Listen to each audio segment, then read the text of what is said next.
In a city buried under snow, the remnants of surviving humans hide deep underground to escape the endless snowfall. Two people run through a sewer tunnel but fail to escape as unknown pursuers catch up to them. In the future, humanity has learned to build towers to control the weather. One day, an abnormally heavy snowfall began and never stopped. The Earth's surface froze, and the towers stopped working. Now survivors hide from the cold in underground bunkers. Those lucky enough to be inside when the snowfall started survive. But over time, food and water supplies dwindle, flu epidemics rage, and even worse, people can no longer trust one another.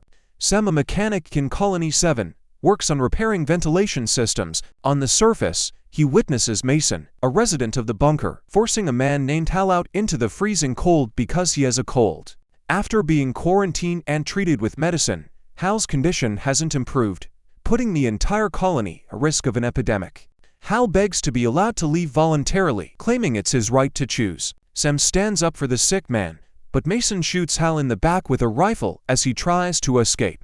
Unlike most other colonies, Sam's settlement has a small supply of seeds that they grow in artificial greenhouses in limited quantities. However, it's still not enough, and rations must be cut to survive. Shocked and outraged by Hal's murder, Sam reports Mason's actions to Briggs, the leader of Colony 7. Briggs has established rules for the survivors, which allow the severely ill to choose between a quick death by a bullet or voluntarily leaving the colony to wander the snow until natural death. Cooper, the colony's radio technician, picks up a distress signal from the nearby Colony 5. Briggs calls for a general meeting. He reprimands Mason for acting on his own.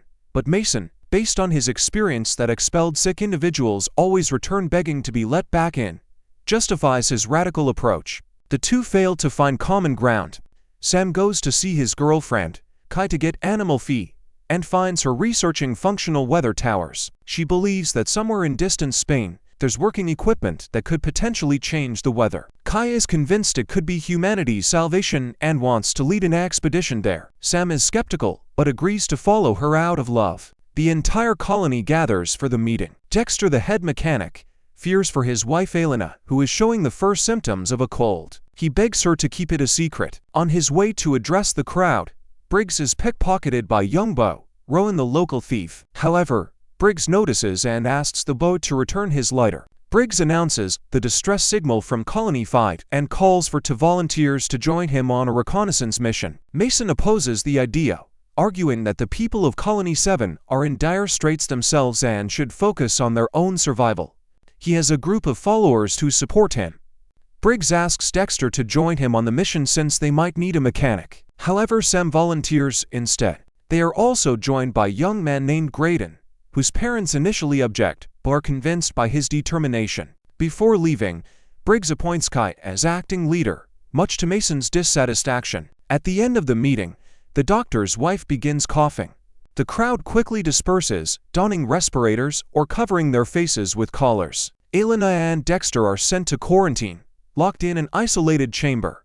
Briggs orders that no decisions regarding the sick be made until his return, hoping that they might recover. Mason is extremely displeased with having to take orders from Kai, but he begrudgingly complies out of respect for Briggs. Sam is tormented by nightmares where, as a young Bo, he finds his mother's snow-covered body. He shares the dream with his girlfriend, Kai, who reassures him that he is not to blame for the loss of his loved ones. Briggs, Sam, and Graydon set out on an expedition to Colony 5. Along the way, they come across a massive weather tower in an abandoned city, completely encased in ice. Graydon wonders if it could be repaired, but Briggs dismisses it as obsolete. The group traverses a partially collapsed bridge, crossing a wide gap in the structure. On the other side, they find a van with the frozen bodies of a family. Later they camp overnight in an abandoned rescue helicopter. Briggs contacts Colony 7, updating them on their location. Cooper informs him that Dexter and Elena, who are in quarantine, are getting worse. Briggs tells Graydon that he found Sam in this area when he was just a boy. Sam shares his backstory. When the snowfall began, he and his family initially sought refuge in a mine. When their food ran out, his father went to the city for help but never returned. Desperate, Sam convinced his mother and sister to leave the mine in search of another shelter, but they got lost in a snowstorm. Sam survived only because Briggs found him. By morning, the trio reaches Colony 5. At the entrance to a ventilation shaft, They see a pool of blood. Inside the bunker, they find it deserted, with only bloodstains, signs of struggle and no survivors. Fearing an attack, Briggs gives Graydon a revolver for self-defense. After Sam breaks into a locked room, they find a terrified man named Leland. He shows them a video message from a group of people who managed to restore a weather tower relatively nearby. They stopped the freezing process, cleared the skies and revealed the sun. They now have fertile soil, but nothing to grow on it. The video ends with geographic coordinates. Leland explains that Colony 5 sent an expedition to the coordinates from the video, but found nothing. On their way back, however, they brought back unknown killers, leading to the colony's current desolation and lack of survivors. Briggs offers Leland a place in Colony 7, but he refuses to leave his shelter, fearing the strangers who massacre everyone in the bunker. Briggs searches the shelter and takes some explosives. Leland locks himself back in as the group continues to explore the colony. Following screams and strange noises, they discover a group of cannibals, feral but still human in appearance, processing their victims for food. Corpses are piled everywhere. The cannibals attack the team, killing Graydon during the chase. As Sam climbs a ladder in the ventilation shaft, Briggs blocks the exit and follows him. Despite people still being trapped below, Briggs throws explosives into the shaft. The explosion collapses the structure, sealing off the main exit. Briggs and Sam begin the journey back home. They spend the night in the abandoned helicopter to avoid freezing. During their rest, Sam asks Briggs why the cannibals turned into such monsters. Briggs recounts how he and Mason once served together during rescue missions. In one camp, food ran out and those with weapons began killing the defenseless out of desperation. Starvation drove people to act like beasts. Though Briggs and Mason tried to stop it, they eventually left and founded their colony, hoping to prevent such horrors from repeating. Sam and Briggs discuss the video message they saw in the abandoned colony. If there's truly sunlight somewhere, they could use it to grow their seeds. The next morning, Sam spots a group of cannibals approaching in the distance through binoculars. They had escaped the shaft and followed their tracks in the snow. Briggs suggests making a stand at the partially collapsed bridge. Together, they leap across the gap and plant explosives with a lit fuse at the edge of the bridge. Suddenly, a gust of wind extinguishes the fuse as the cannibals close in. Briggs decides to relight it but is stopped by Sam. Briggs knocks Sam unconscious and runs back to the explosives. He successfully lights the dynamite, but the cannibals overwhelm him before he can escape. The explosion destroys the middle section of the bridge, killing Briggs and many of the pursuers. However, some cannibals, including their leader, remain on the other side of the bridge. Sam returns home alone. Meanwhile, a coup unfolds in Colony 7. Mason defies Briggs' orders and refuses to obey Kai. He takes Elena and Dexter to the surface. Dexter pleads for mercy and tries to protect his wife, but Mason shoots Elena in the head. Kai intervenes, pulling out a gun and ordering Mason to stop.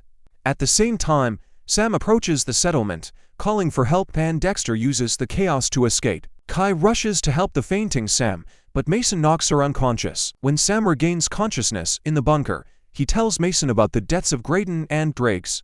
However, Mason handcuffs Sam to a bed and announces that leadership has changed. He declares new survival rules for the colony. Food rations will be cut in half, and all sick individuals will be eliminated immediately. Mason's followers back him, and with access to weapons, he manages to intimidate the rest of the colony.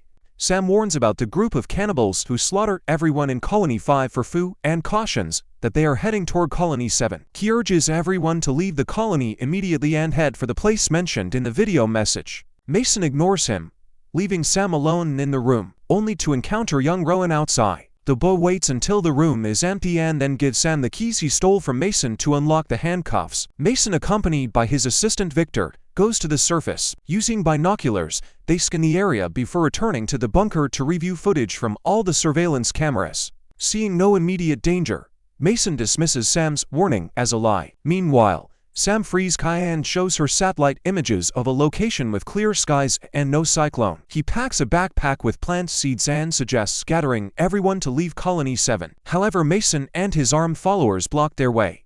While Mason asserts his authority and threatens Sam, they hear someone breaking into the main entrance hatch. Everyone rushes to the monitors and sees footage of the cannibal group, who have already killed Dexter on the surface. Realizing the gravity of the situation, Mason decides to temporarily ally with Sam, Kai and the others. He orders weapons to be distributed to anyone capable of fighting, while Cooper leads the women and children deeper into the bunker. As the armed colonists brace for an attack on the main hatch, the cannibals unexpectedly emerge from the ventilation ducts, slaughtering everyone in their path. While some colonists sacrifice themselves to hold off the attackers, Mason, Sam and Kai retreat to a secure room. Mason locks the door, leaving Sam and Kai outside, but a girl named Nora knocks Mason out and lets them in. They manage to temporarily barricade the doors. Sam proposes escaping the colony through the ventilation system and leads most of the remaining survivors to the surface. Mason stays behind, convinced the others will freeze to death outside. Before leaving,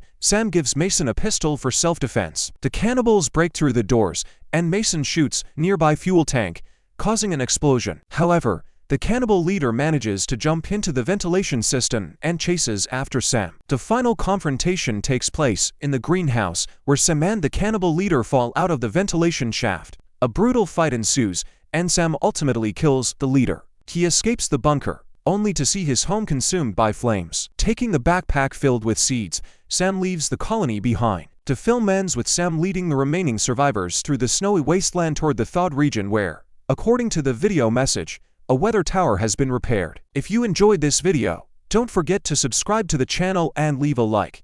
Thank you so much for watching.